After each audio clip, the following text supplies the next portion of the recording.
सादर नमस्कार, सादर जय जिनेंद्र। क्षमा न्यूज चैनल कहीं भी कभी भी सही और सकारात्मक समाचारों के लिए देखना और सुनना न भूलें। साथ में आपसे विनम्र निवेदन है कि यदि आपने इस चैनल को सब्सक्राइब नहीं किया है तो कृपया अवश्य कीजिए और शेयर और लाइक करना ना भूलें। स्वतंत्रता दिवस की पूर्व संध्या पर संत शिरोमणि परम पूज्य आचार्य श्री विद्यासागर जी महाराज के परम प्रभावक शिष्य और बागीदौरा राजस्थान में चातुर्मास कर रहे परम पूज्य जैन मुनि श्री विनम्र सागर जी महाराज ने क्यों व्यक्त की नाराजगी, क्यों सुनाई खरी खरी, क्यों लगाई दहाड़। परम पूज्य मुनि श्री की पूरी बात सुनकर होंगे हैरान।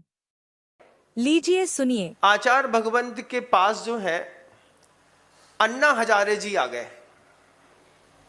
अन्ना हजारे रामटेक में जैसे ही पधारे, स्वतंत्रता दिवस के कुछ दिन बाद की ही बात है, शायद 5-6 दिन बाद ही अन्ना हजारे जी का गुरुदेव के पास आना हुआ। तो अन्ना हजारे को देखने के चक्कर में मैं हॉल तक गया और सोच करके गया कि कुछ अच्छी बात होगी तो संवाद को लिख लूँगा। और गुरुवर ने उसी लाइन को दोबारा एक बार रिपीट कर दिया कि इस भारत को अंदर से सबसे ज़्यादा ताकतवर और सबसे ज़्यादा ऊंचे लोगों का सानिध्य प्राप्त हुआ। जैसे ही ये बात दोबारा कान में आई तो हमने कहा थैंक यू आचार्य श्री, मेरी बात पूरी करने के लिए। और वो बात पूरी हो गई। मैंने अपनी कागज कलम चला ली और उसके बाद समय निकल गया। अभी जब स्वतंत्रता दिवस के लिए कुछ अपने आप को तैयार करना चाह रहा था तो पन्ने पलट रहा था तो गुरुजी किताब कॉपी में मेरे बोल रहे थे, इस भारत की वसुंधरा को सबसे ज़्यादा ताकतवर, सबसे ज़्यादा ऊंचे लोगों का सानिध्य प्राप्त हुआ। उसके बाद भी ये भारत पलट गया। मैंने सोचा कि भारत क्या पलट गया गुरुदेव। सोच ही रहा था कि नींद आ गई और नींद में एक बहुत अच्छा सपना आया। ऐसा गजब का सपना आज तक मैंने कभी देखा नहीं। रात के करीब 2 बज रहे थे। महात्मा गांधी ठक ठुक ठक ठुक एक अपनी लाठी की आवाज में धीरे धीरे धीरे करके रोड पे चल रहे थे। महात्मा गांधी हैं, उनके पीछे नेताजी सुभाष चंद्र बोस अपनी बंदूक लेकर के चल रहे थे। बगल में बिल्कुल फ्री माहौल में मुस्कुराते हुए भगत सिंह, एक तरफ चंद्रशेखर आजाद, एक तरफ मंगल पांडे, एक तरफ खुदीराम बोस। इसके बाद लाइन लगी तो लगती चली गई। हजारों स्वतंत्रता संग्राम सेनानी, लाखों कहना चाहिए, ये लाखों स्वतंत्रता संग्राम सेनानी रोड में रात में 2 बजे चल रहे थे। मैं सपना देख रहा था और फिर मैंने सपने में देखा कि बगल में गुरुदेव भी चल रहे थे। मैंने कहा गुरुदेव और बापू एक साथ चल रहे हैं।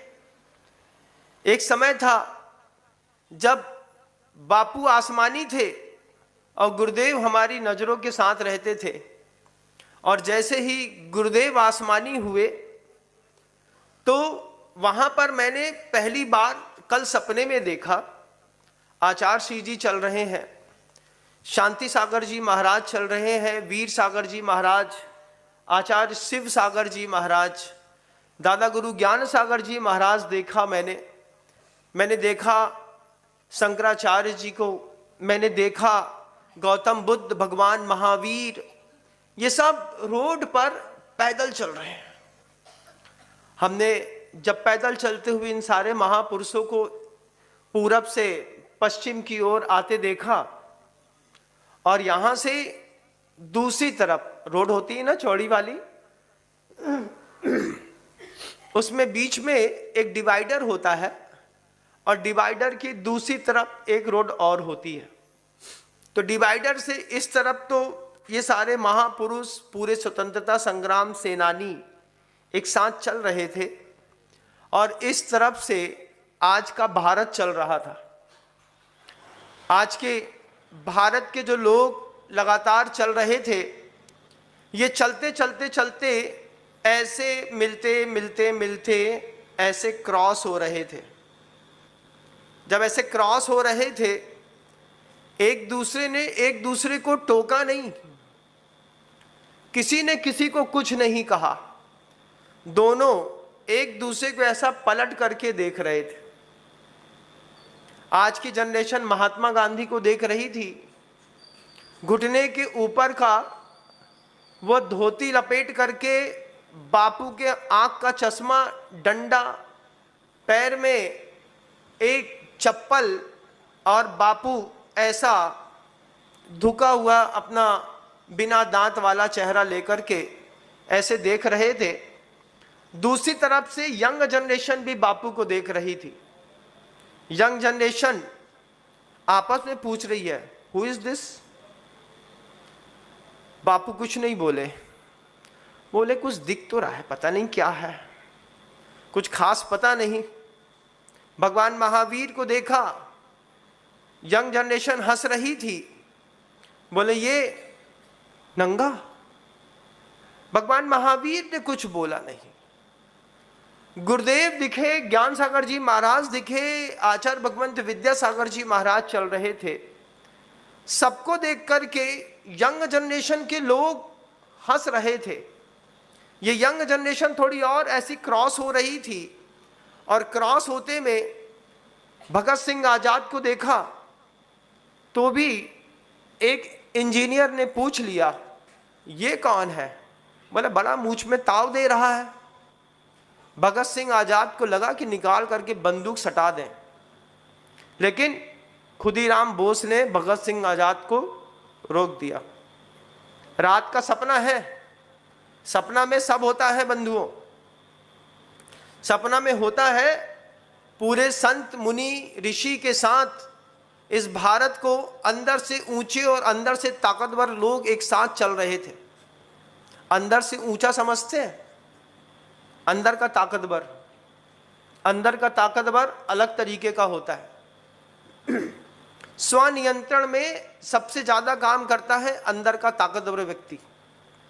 ये जो आपको जिम में जाने वाले लड़के दिखते हैं ना आज की डेट में, अच्छे स्मार्ट, चिकने, अच्छे लंबे चौड़े, हेल्दी, यहाँ से बल्ले शल्ले निकाल करके ऐसा बनियाइन से मुंह पोंछने के बहाने सिक्स पैक दिखाते हैं, ऐसा कि लोग देख करके देखते रह जाते हैं। इन लोगों से कहो कि एक दिन भूखे रह के दिखाओ सुबह से लेकर शाम तक, तो शाम को इनको चक्कर आ जाएगा।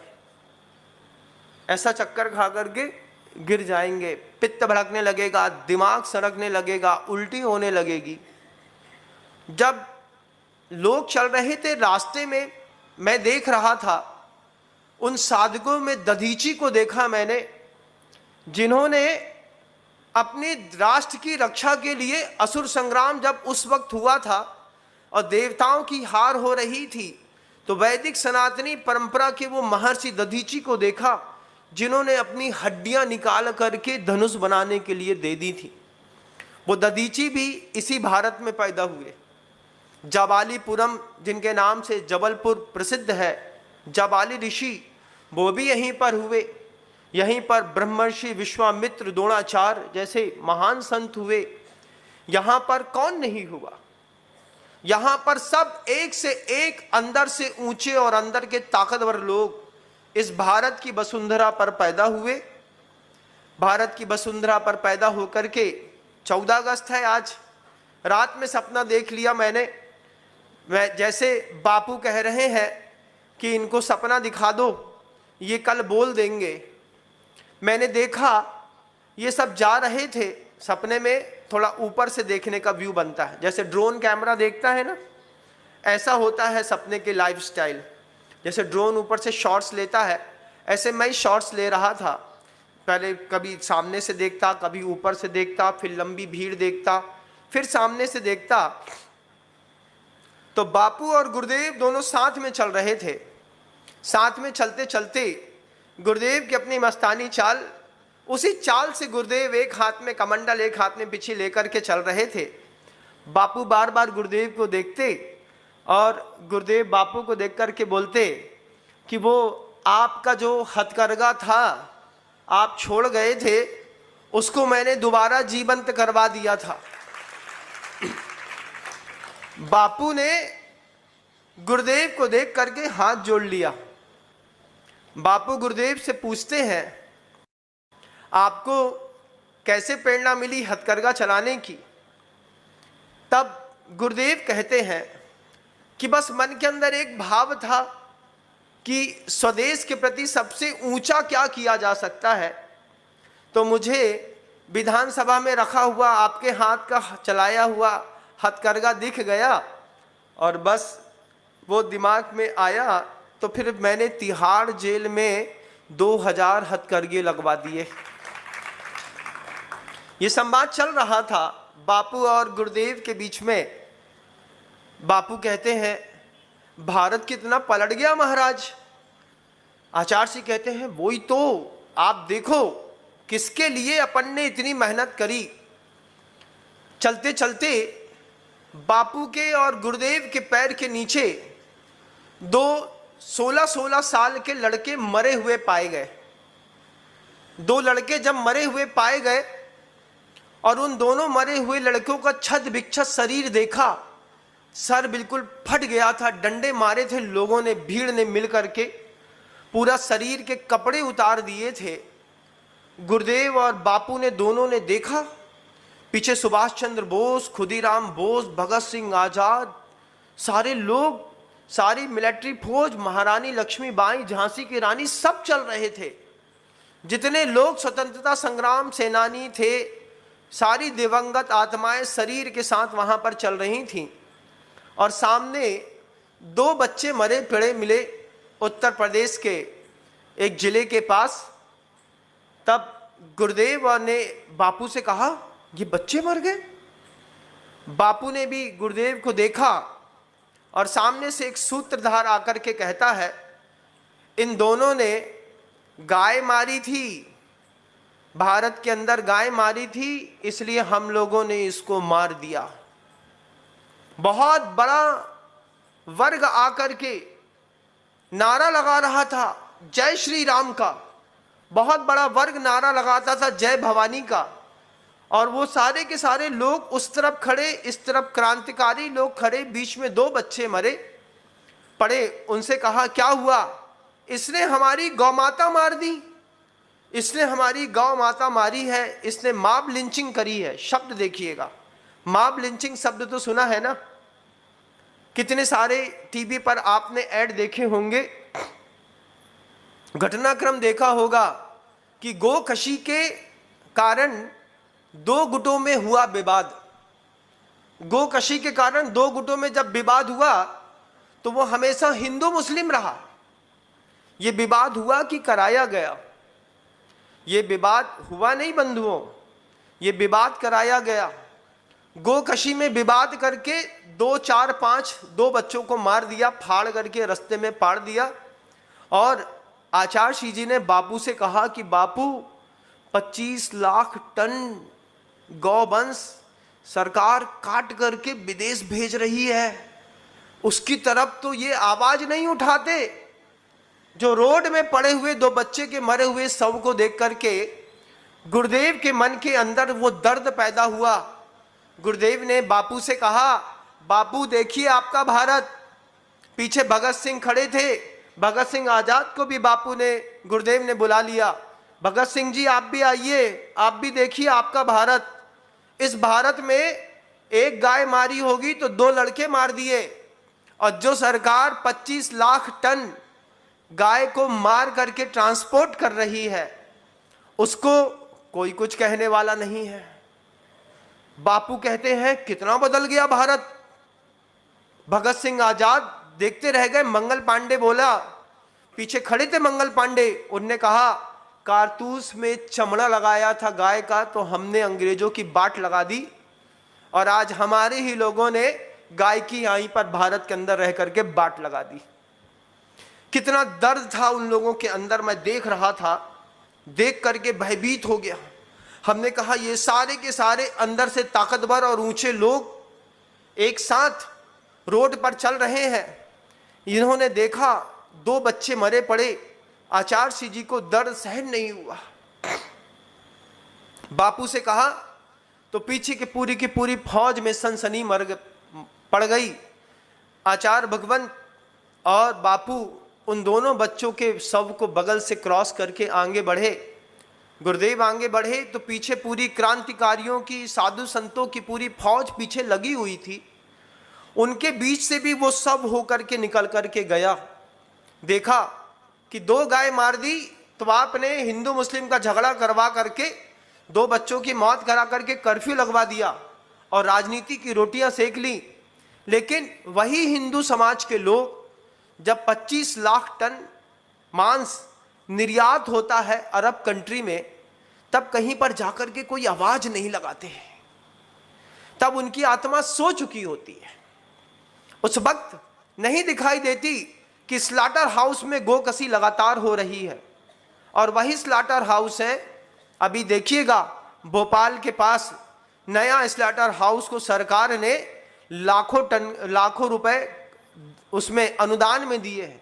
60% की सब्सिडी भारत देश में स्लाटर हाउस खोलने के लिए मिल रही है। 100 करोड़ का स्लाटर हाउस खोलोगे तो 60 करोड़ रुपए भारत सरकार लगाएगी। उसमें तुम्हारी गाय मारी जाएगी, तब तुमको दर्द नहीं है।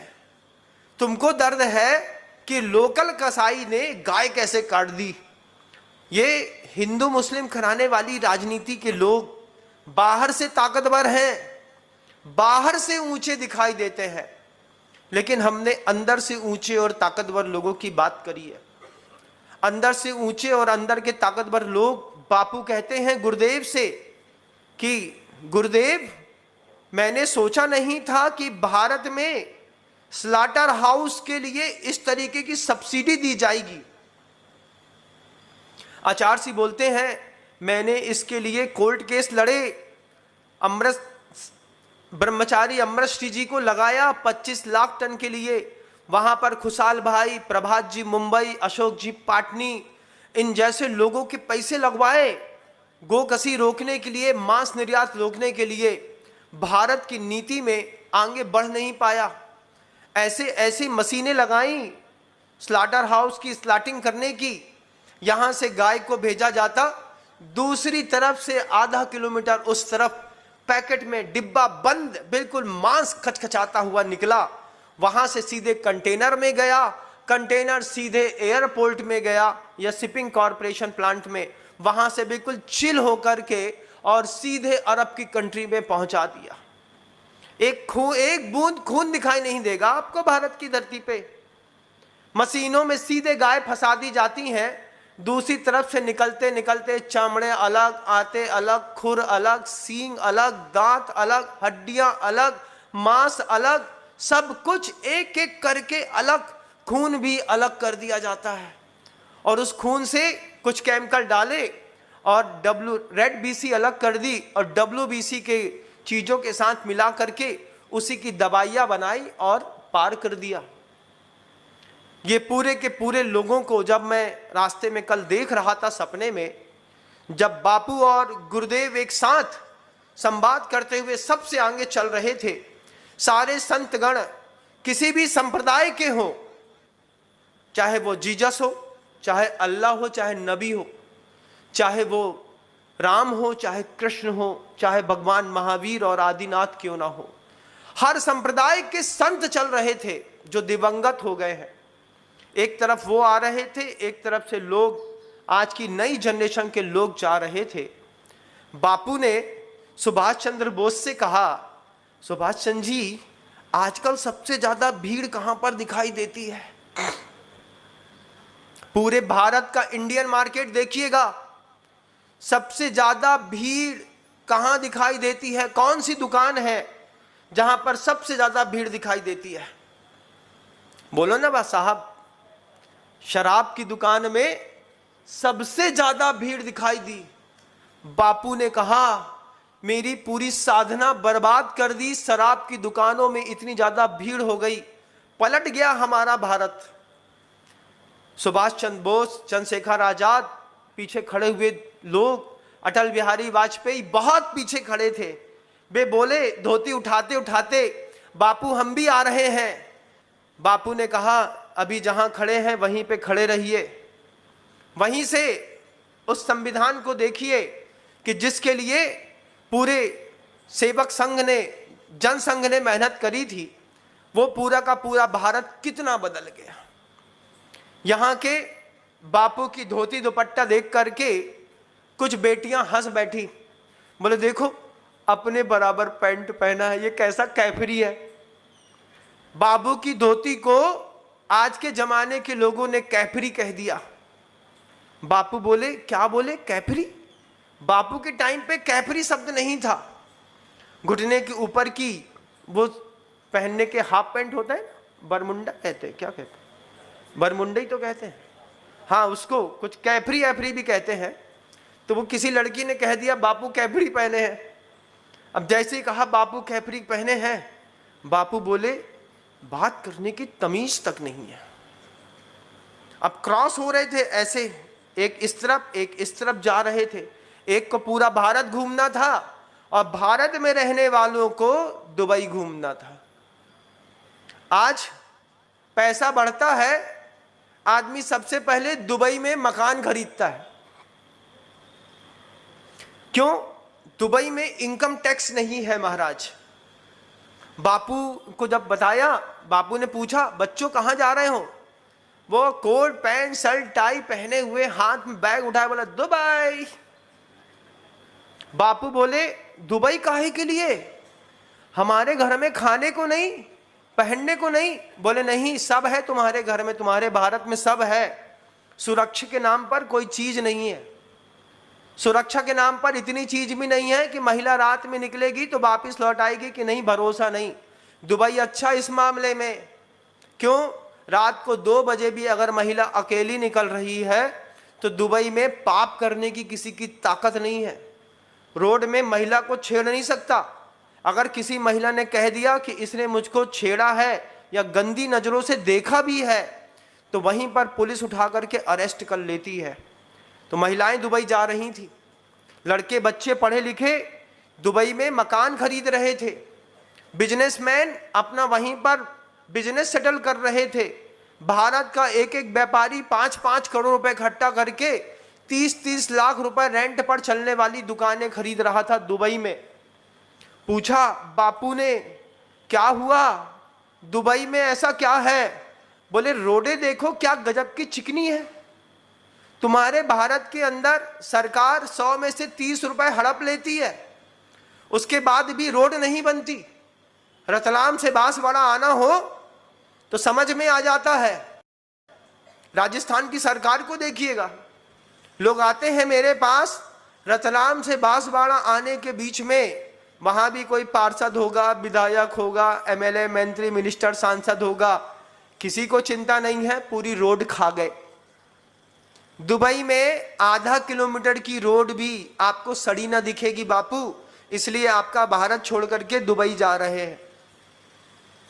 बच्चे दुबई जा रहे थे, वहां पर बिजनेस है, वहां पर अच्छा लिविंग स्टैंडर्ड है, वहां पर करप्शन नहीं है।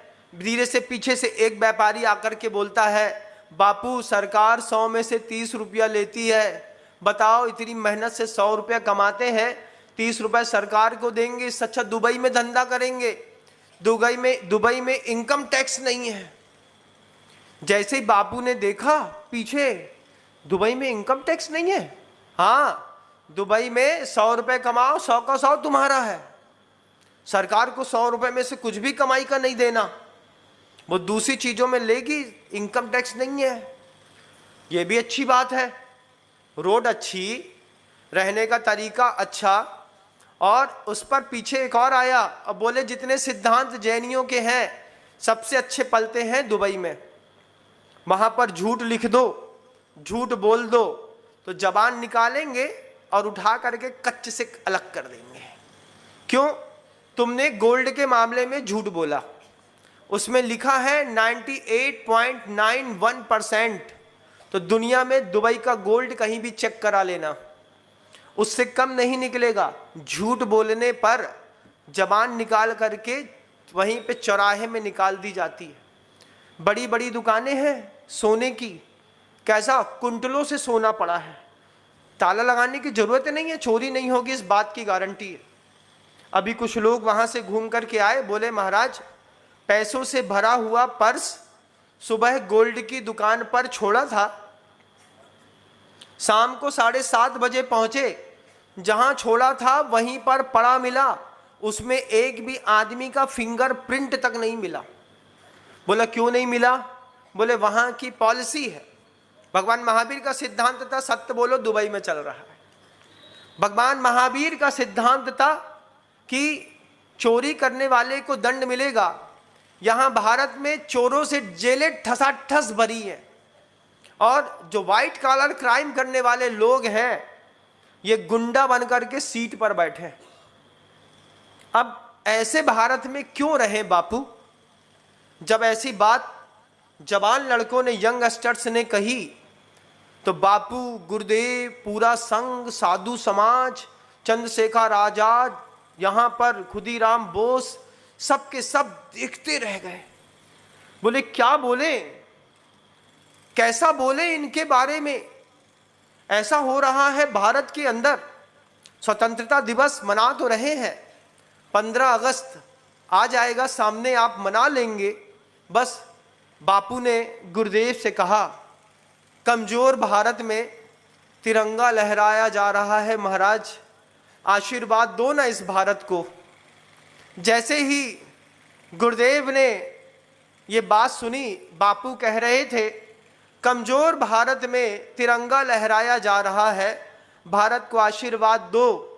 तो बापू को देखते हुए गुरुदेव ने कहा, आप विकल्प मत करो, अभी समय सागर जी महाराज को वहां पर छोड़ करके आया हूं, वो भी इस कर्तव्य को संभालेंगे, अभी उनके पास भी समय है। आत्मा सोते सोते में धन्य हो गई। क्यों? क्योंकि वो फौज ताकतवर लोगों की नहीं थी, वो फौज है अंदर से ऊंचे और अंदर से ताकतवर लोगों की। जो बाहर से ऊंचे और बाहर से ताकतवर दिखाई देते हैं ना, ये तो दुनिया में कुछ भी कर जाए। हमारे बुंदेलखंड में कहावत है बंधुओं, लबरा बड़ा की गमार। आप ही बताओ महाराज, ये बात आपने क्यों बोली? हमारे बुंदेलखंड में एक कहावत है, लबरा बड़ा की गमार। इसका मतलब क्या? लबरा मतलब जिसकी जुबान लबर लबर लबर लबर चलती तो है, लेकिन उद्देश्य विहीन चलती है। सुबह से लेकर शाम तक चलती है, ऐसा मुंह करेगा, फिर ऐसा करेगा, ऐसा करेगा, लबरा कहीं का। लबरा बड़ा की गमार। आप बताओ, गमार, लबरा ज्यादा बड़ा, गमार छोटा, लबरा बड़ा। एक ऐसा लबरा है कि मुंह से सिर्फ बक बक बक बक बक बक बक बक पक पक पक पक पक करता ही रहता है, उसके पकैक की कोई जवाब ही नहीं देता। और एक कुछ गमार है। तो जो लबरे और गमार है, ये बाहर के ताकतवर हैं, इनसे ना धर्म चलेगा, ना इन लबरों से और गमारों से देश चलेगा। अंदर के ताकतवर और अंदर के ऊंचे चाहिए।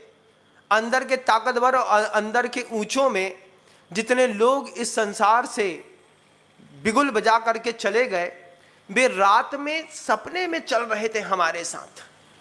मैं ऊपर से देख रहा था महाराज, यहां से जाती हुई जनता दुबई, यहां से लड़के अमेरिका उड़ रहे थे।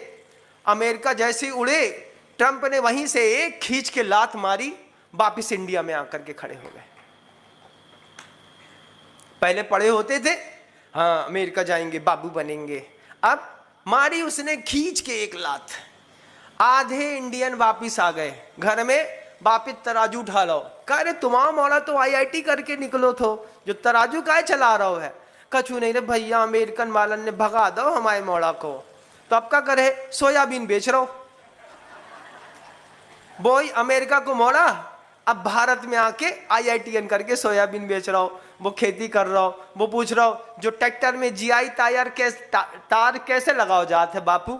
अब वो बिना पढ़े लिखे उसके पिताजी अपने IIT वाले इंजीनियर को एक बार फिर पढ़ा रहे हैं, बेटा तुमने जिंदगी भर माउस चलाओ है, तुम्हें क्या पता कि माउस का कहाउट चूहा कहते हैं ना।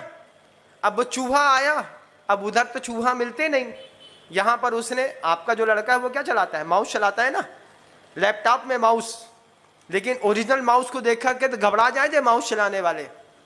यहां का आदमी आया, ऐसा उठाया, व्हाट इज दिस, माउस महाराज जी, चल किनारे।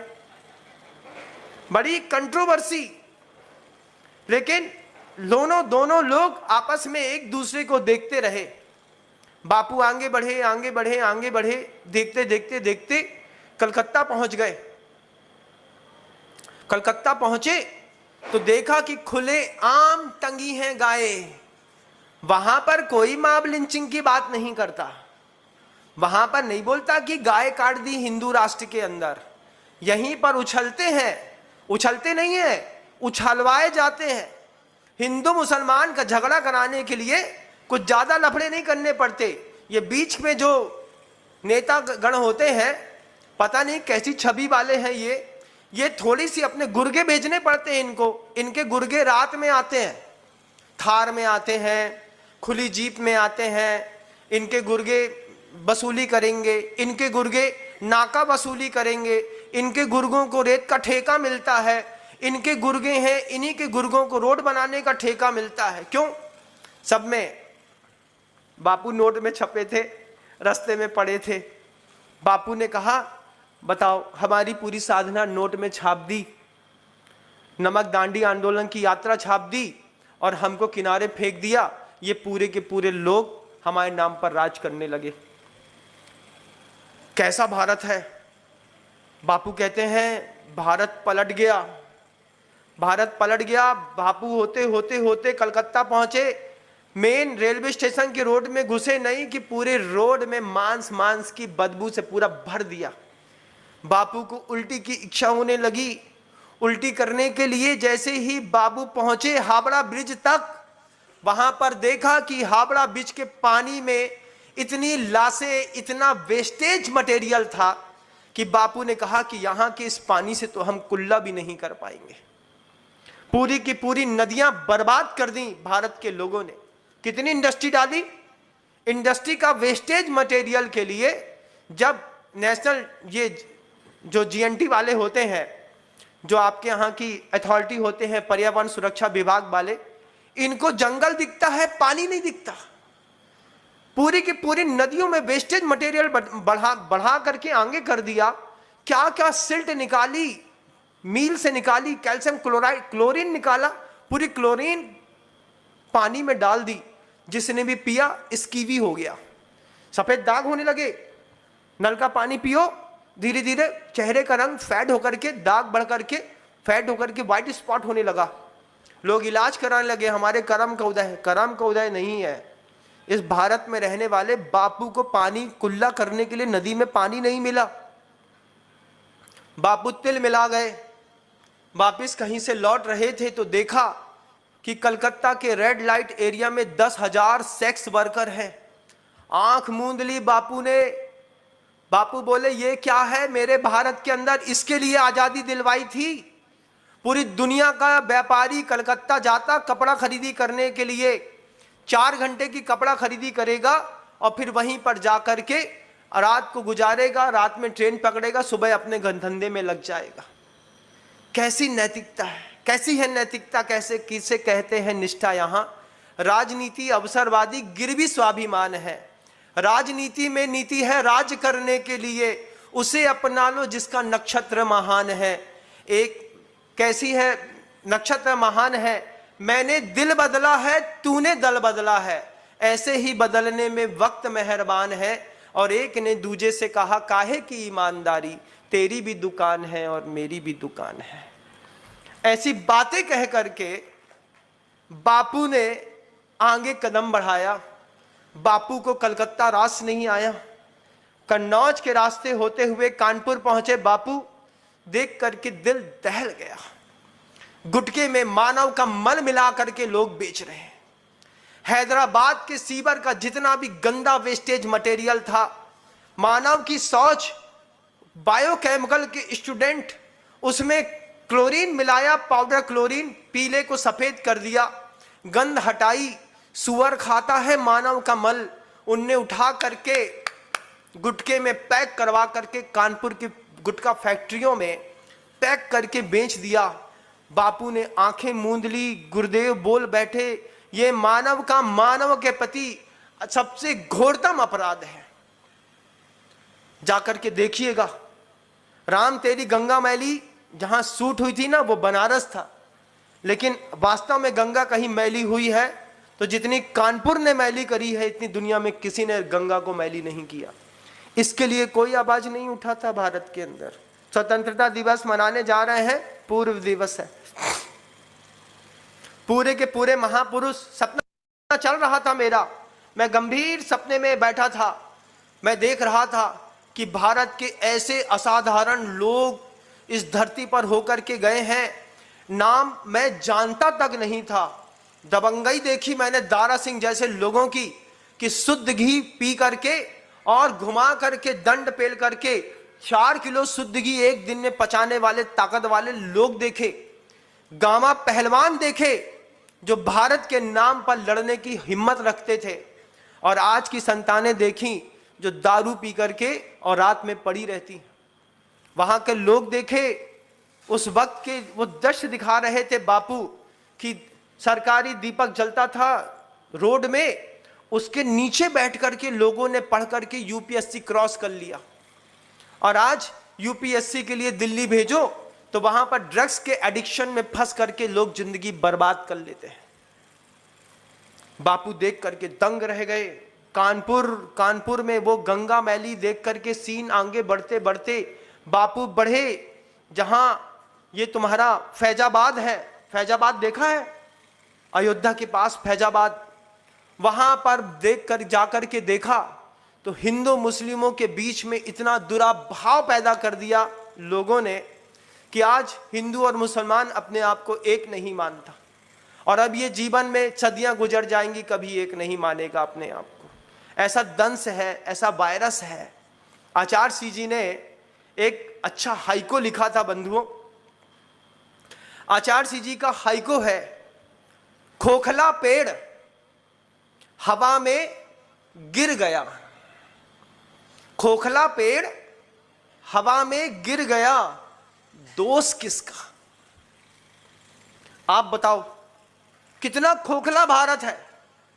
इतना खोखला भारत, खोखला पेड़, जरा सी पश्चिम की हवा चली, हवा में गिर गया। अब हम कहते हैं कि हवा ने गिरा दिया, हम खुद ही अंदर से कितने खोखले निकले। हमको हमारी देशभक्ति नहीं आई। ध्यान रखिएगा, धर्म बाद में है। किसी साधु की साधना तभी है जब ये भारत भारत है। अगर ये भारत भारत नहीं है तो साधु साधु भी नहीं है, ध्यान रखिएगा। यहां तो ब्रह्मानंद स्वामी को ब्रांडी कहने लगे लोग, नाम का विधर्मीकरण कर दिया। सावित्री को सैवी बोलने लगे। सैवी कृष्ण था जिनका कितना आदर के साथ नाम लिया जाता था, कृष्ण को क्रश कह दिया, और मेरा क्रश है। क्रश का मतलब क्या था? क्रश का मतलब क्या है? कृष्ण को क्रश कहना, सुन लेना और सह लेना, कितनी बड़ी बात है। तुम मुसलमानों के अल्लाह के बारे में एक शब्द गलत कह दो, वो फतवा निकाल देंगे तुम्हारे बारे में। तस्लीमा नसरीन के बारे में एक फतवा निकाला कि सीधे बांग्लादेश से भारत आ गई। क्यों? क्योंकि हमने नबी के बारे में गलत बोला। नबी के बारे में मुसलमान एक शब्द गलत नहीं सुन सकते, लेकिन आप अपने कृष्ण का मजाक सह लेते हैं। आप अपनी भगवती का महाराज मजाक बहुत अच्छे से सह लेते हैं। किसी ने ओ माई गॉड बना करके पूरी नौटंकी दिखा दी और तुमने उसमें तालियां बजा दी। लिबलर है, रिबलर नहीं है। ये वो असाधारण लोग थे जो अंदर से बहुत ताकतवर थे। ये वो असाधारण लोग थे जो अंदर से बहुत ऊंचे थे। किसी भी धर्म का गुरु अंदर से बहुत ऊंचा था, आज किसी ने उठा करके ऐसी मूवी बनाई, हमने जाकर के सपोर्ट कर दिया। क्यों? बापू ने बोला ऐसा कैसे हुआ? पीछे से जवाब आया, मेंटल मैप चेंज कर दिया। अंग्रेजों के शासनकाल में अंग्रेजियत ने पूरा का पूरा मेंटल मैप चेंज कर दिया। मैकाले ने अपनी जब शिक्षा पद्धति लाई, बापू ने देखा जाकर के, वापिस एक बार नालंदा के जले हुए विश्वविद्यालय को देख करके दंग रह गए। आचार्य सिंह जी भी कभी नालंदा गए नहीं थे, बापू के साथ आचार्य सिंह भी नालंदा घूम आए। बापू घूम रहे थे, रात भर रोड में ठक ठक की एक लाठी की आवाज आ रही थी, खट खट खट खट खट खट। सुनते रहे लोग, क्या गजब की आवाज है। पूरा जग सो रहा था, मात्र मैं जग रहा था। मैं देख रहा था बापू रोड पे निकले हैं, ना कोई पुलिस कस्टडी है, ना कोई रोकने वाला है, ना कोई टोकने वाला है। कुत्ते साथ में चल रहे थे, वाऊ आवाज निकालते हुए लोगों को बता रहे थे कि कुत्ता बापू के साथ चल रहा है। वो कुत्तों के ऊपर भी इस बार आफत आ गई। अब वे कुत्ते भी रोड पे दिखाई नहीं देंगे। अगली बार बापू रोड में आएंगे, बापू तुमको रोड में कुत्ता दिखाई नहीं देगा। इस कुत्ते को जनता के सेविंग के बहाने सेव किया जा रहा है, बाद में स्लाटर हाउस में भेज दिया जाएगा। फिर स्लाटर हाउस से उसके मांस को टुकड़ों टुकड़ों में काट करके डिब्बे में पैक करके राजनेता लोग उसको भी बेच करके एक नई हवेली बनवा लेंगे। बापू, ये तुम्हारा भारत है, ये बापू का भारत है। मॉब लिंचिंग के मामले में रोड में खड़े बच्चे को मार दिया। अरे सरकार के ऊपर तुमने थोड़ा सा ऑब्जेक्शन उठाया होता। देखो तो जाकर के स्लाटर हाउस में, अपने आप को हिंदुस्तानी कहते हो, हिंदू कहते हो, टीका लगाते हो, गाय को गौ माता कहते हो, जाकर देखो स्लाटर हाउस में कैसी गायों को सट सट सट सुबह सो करके उठते हो ना, जब पढ़ते हो नमस्ते सदा वत्सले मातृभूमि त्वया हिंद भूमि सुखम वर्धितो हम, जब ये पढ़ते हो उसी वक्त cut cut cut cut cut cut cut cut cut cut चुकी होती है, सिर फिक चुका होता है, तब तो कोई दया नहीं आती। अरे रोड में बस नहीं दिखना चाहिए, रोड में नहीं दिखे, रोड में दिख जाए तो हिंसा है, और पीठ पीछे कोई तुम्हारी मां को मार दे तो तुम्हें दर्द नहीं होता। कितना बदलाव है। बापू घूम रहे थे, घूमते घूमते वो राजस्थान के किनारे की बॉर्डर से होते हुए छत्तीसगढ़ पहुंचे। छत्तीसगढ़ में देखा पूरे के पूरे धर्मांतरण चल रहा है। सुभाष चंद्र बोस, भगत सिंह आजाद, खुदीराम बोस, नेताजी सब पीछे चलते चलते देखे कि वहां पर जीसस खड़ा है, God bless you my son. और वहां पर एशिया का सबसे बड़ा चर्च बनाया, बियाबान जंगल में 5 लाख लोग बैठ करके एक साथ प्रार्थना कर सकते हैं। कौन वो हिंदू है जो धर्मांतरण स्वीकार करता है, और उस हिंदू का क्या दर्द है, आज तक हिंदुस्तान के लोगों ने पूछा नहीं, बातें बस करते रह गए। दुनिया भर के लिए फंडिंग करी सरकार ने, धर्मांतरण रोकने के लिए कोई फंडिंग नहीं करी। सोचो, भारत के अंदर 100 ईसाई देश मिलकर के धर्मांतरण का बजट तय करते हैं। 100 देशों से धर्मांतरण के लिए अगर बजट आता हो और उस बजट का सहारा लेकर के आपके यहाँ के रहीम को रामपाल बना दिया जाता हो, आपके यहाँ के राम कुमार को रामपाल बना करके उसको क्रॉस पहना दिया जाता हो, क्या होता है इसमें? सिर्फ एक जनरेशन को चेंज होने दीजिए, सिर्फ एक जनरेशन। आज धर्मांतरण किया है, आज उसका नाम रामचंद्र हो सकता है, भालचंद्र हो सकता है, किशोर कुमार हो सकता है, सुरेंद्र कुमार हो सकता है। अंदर से वो जीसस हो गया, अंदर से वो जीसस हो गया। उसने सबसे पहले अपने घर से राम की, कृष्ण की तस्वीरें निकाल करके बाहर कचड़े में फेंक दी। अब एक जीसस टांग दिया, हमारा नाम रामचंद्र है, अब हम अपने बच्चे का नाम पीटर रखेंगे। क्यों? क्योंकि बाइबल के बुक में जो लिखा है वही रखना पड़ेगा। तो एक जनरेशन चेंज कर दी, वो जनरेशन को बड़ा होने दीजिए और उसके बच्चे को पैदा होने दीजिए, हिंदू खत्म। हैसियत कितनी, 140-45 करोड़ के लोग हैं। आप मुझे बताइए कितनी हैसियत है। 2 जनरेशन निकलेगी तो आधा हिंदू ईसाई में कन्वर्ट दिखाई देगा। इसके लिए सरकार कोई पैसा नहीं निकालती। बताइए मुझे, धर्मांतरण का रोकने के लिए सरकार ने कभी कोई बजट तय किया हो तो? और मुझे बताइए वो हिंदू जो खड़ा होकर के छत्तीसगढ़ के नक्सलाइट एरिया में जाकर के खड़ा होकर के पूछे कि तुम्हें किस बात का दर्द है राम के वंशज होने पे कि तुम जीसस को स्वीकार कर रहे हो?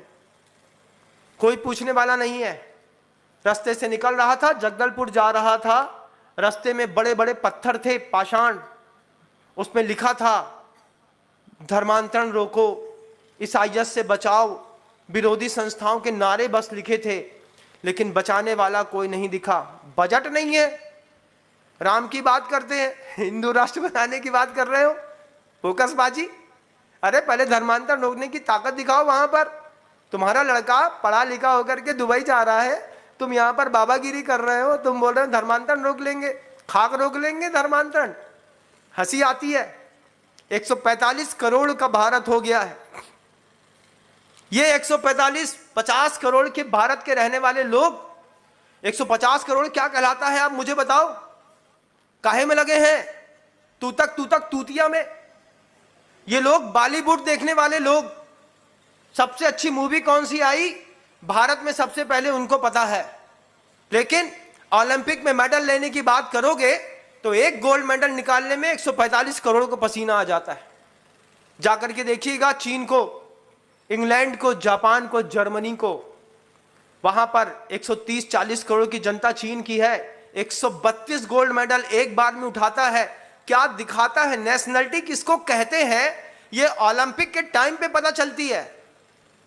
रजत पदक मिल गया तो हमने तीर मार लिया, ओहो रजत पदक। चाइना में रजत पदक उठाते हैं जैसे कोर्ट मार्शल कर देते हैं, तुम्हारे ऊपर इतना पैसा खर्चा किया था, तुम रजत पदक लेकर के आए। 100 गोल्ड मेडल, यहां पर एक रजत पदक में पूरे देश में हाहाकार बल्ले शल्ले हो जाती है। क्यों लगे थे? अभी बॉलीवुड की मूवी देख के आए थे कबीर सिंह की, अब क्या खाग ओलंपिक लेकर के आएंगे? ऐसे ओलंपिक आता है, ये स्वतंत्रता दिवस मनाएंगे हम। वो पूरी की पूरी कौम चल रही थी, इधर की कौम दुबई जा रही थी, इधर से पूरे जितने भी अंदर से ऊंचे और ताकतवर लोग थे, ये ऊंचे और ताकतवर लोग भारत भ्रमण पे निकले हैं। सपने में आए मेरे, मैं देखता रहा। सपना क्या गजब की चीज होती है। सपने में ऐसा गजब का दिखता रहा, बापू गुरुदेव का संवाद दिखता रहा। जब बापू को गुरुदेव ने कहा, देखा है वो बीना बारा की गौशाला? नहीं देखी? बोले देखी नहीं महाराज। बोले चलिए दिखाते हैं आपको। और जब गुरुदेव बापू को बीना बारा की गौशाला ले जाकर के दिखाई, 140 एकड़ में गायों के गले में एक भी पट्टा नहीं बंधा, स्वतंत्र विचरण कर रही हैं, अच्छे से खुराक ले रही हैं, शुद्ध वातावरण में पनप रही हैं, नमोकार मंत्र का जाप कर रही हैं। बापू ने अपना डंडा वहीं पर फेंक दिया। बापू ने डंडा फेंका, गोबर का तसला उठाया और बोले गुरुदेव से, बापू थोड़ी देर आप सामायिक कर लीजिए, जब तक मैं गौ सेवा का लाभ ले लेता हूं। ये गौ सेवा का लाभ लेने के लिए बापू ने गाय की गौशाला में गोबर उठा करके अपने हाथ में उठाया, तो जितनी क्रांतिकारियों की फौज थी, उन सारे की सारी फौज ने बापू तसला सिर पर रखते, इसके पहले बापू के हाथ से तसला लेकर के और गोबर फेंक करके गौ सेवा कर ली। आचार्य महाराज बैठे थे वहीं पर, लेकिन शांतिनाथ भगवान की कृपा थी। जैसे ही वे सब आए, देखा बापू कहते हैं, गिर गाय का शुद्ध घी पीने को मिल जाए तो सौभाग्य है। गुरुदेव ने कहा, अवश्य, यहाँ की जनता बड़ी उदार है, किसी को मना नहीं करती। शांतिधारा गौशाला के अंदर आप अगर पहुंच जाएं, दूध वहां पर रखा है तो निःशुल्क आपको पीने की छूट दी जाती है। आप जितना पी सकते हैं, कोई दिक्कत की बात नहीं है। वहां के कर्मचारी भ्रत्तों ने कहा, सौभाग्य है मेरा, हमने बापू और गुरुदेव एक साथ एक स्थान पर देख लिए। ऐसा सुंदर सपना देख रहा था। सपनों का भारत क्या गजब का भारत है। और हकीकत का भारत देखो, तो ड्रग्स में डूबा हुआ भारत है। बाहर निकलो तो अपने आप में शंका पैदा होती है, लौट करके वापिस आएंगे नहीं आएंगे।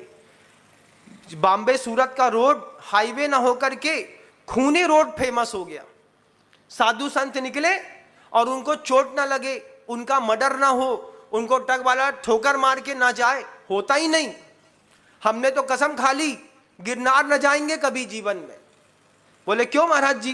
बोले ये सूरत के रास्ते थे तो बिल्कुल भी नहीं जाएंगे। इस सूरत का रास्ता इतना चलता है 6 लेन का, जो भी साधु खड़ा होता है उस रोड पर, वो हत्यारी रोड साधु को ठोकर जरूर मारती है। किसी भी कोई भी साधु हो उसको ठोकर लगती है। रोड हत्यारन हो गई, लोग हत्यारे हो गए। कैसा भारत हो गया? कैसा विचित्र सा नहीं लगता? कैसे भारत में कसमसाहट वाली जिंदगी में रह रहे हैं। दिल्ली में जहां खुली हवा मिलती थी, सांस लेना मुश्किल है। आचार्य जी बोलते थे इसलिए तो मैं दिल्ली नहीं गया।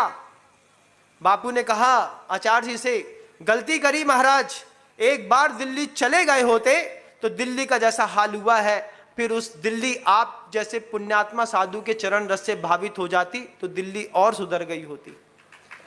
आचार्य जी बोलते हैं अगली बार सोचूंगा, अभी अपने शिष्यों को भेज देता हूं। शिष्य पहुंचे। अभी आर्यिका पूर्णमती जी दिल्ली में चातुर्मास कर रही है। मुनिराज श्री प्रणब सागर जी महाराज श्री जी वहां पर चातुर्मास कर रहे हैं। साधु वंदना करता हूं मुनिराज श्री प्रणब सागर जी महाराज श्री जी के चरणों में कि दिल्ली को आप संभाले हुए हैं, अच्छे से संभाले रहिएगा। क्या गजब का वैभव इस भारत का। लिखते थे यत नार्यस्तु पूज्यन्ते रमन्ते तत्र देवता। वहां पर नारी नारी नहीं रही। सीरियल देखने लगे, टीवी खुली थी बड़ी वाली, रोड में लगी थी, पुरानी टीवी चल रही थी, सब कोई खड़े होकर देखने लगे। कोई भी ऐड है, ब्लेड बेचना है दाढ़ी बनाने की, लड़की चाहिए, साबुन बेचना है लड़की चाहिए, परफ्यूम बेचना है लड़की चाहिए, वहां पे दाल बेचना है तो लड़की चाहिए। हर ऐड में लड़की, बिना उसके कोई ऐड ही नहीं बनता आजकल। कैसा देश हो गया। ऐसे देश में रहते रहते रहते जैसे ही ये सब संवाद चल रहे थे, अचानक नींद खुल गई। नींद खुल गई और सपना चला गया। मैं सोच रहा था थोड़ा और कुछ दिखा देते बापू, तो बापू और गुरुदेव ने कहा आज की रात सोना, कल सुबह एक नया सपना फिर दिखाऊंगा। जितना देख पाया उतना आपके बीच में रख दिया। शब्दों को विराम देता हूं। गुरुदेव श्री विद्यासागर जी महाराज।